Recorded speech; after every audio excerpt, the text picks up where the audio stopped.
So hi guys, আমি কোথা থেকে শুরু করবো আমি জানি না। আমি এখন অফিসে আছি, অফিসের বাথরুমে আমি এই ভিডিওটা বানাচ্ছি। কারণ কি আমার সত্যিই ভালো লাগছে না।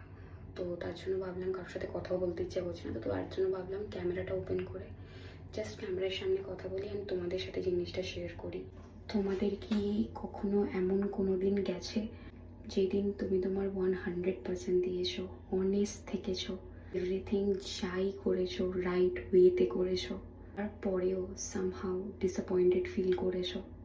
নট বিকজ ইউ ফেলড, বরং কারণটা হলো life just feel little unfair. এখন তুমি তোমার মন থেকে চেষ্টা করো, জেনুইনলি সবটাই দাও, কিন্তু তারপর গিয়ে বুঝতে পারো কিন্তু চেষ্টা করলেই তার ফলটা সাথে সাথে পাওয়া যায় না। I know this is the part of life and maybe it's teaching me patience, how to be patience. কিন্তু অনেস্টলি সাম ডেজ এইসব জিনিস একটু বেশি হার্ট করে। তবুও কী করা যেতে পারে, আমি তাও নিজেকে রিমাইন্ডার দিচ্ছি, ইটস আ লং রান।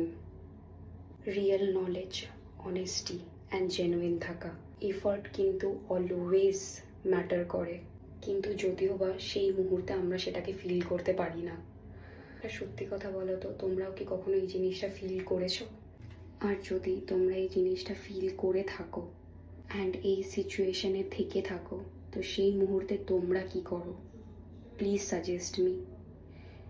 ওই সিচুয়েশনটাকে তোমরা কীভাবে হ্যান্ডেল করো? I am not understanding how can I handle this situation. মানে আজকে মুডটা আমার সত্যিই খুব খারাপ, খুব একটা জিনিস হয়েছে যার জন্য I feel bad right now and I want to know your POV, point of view.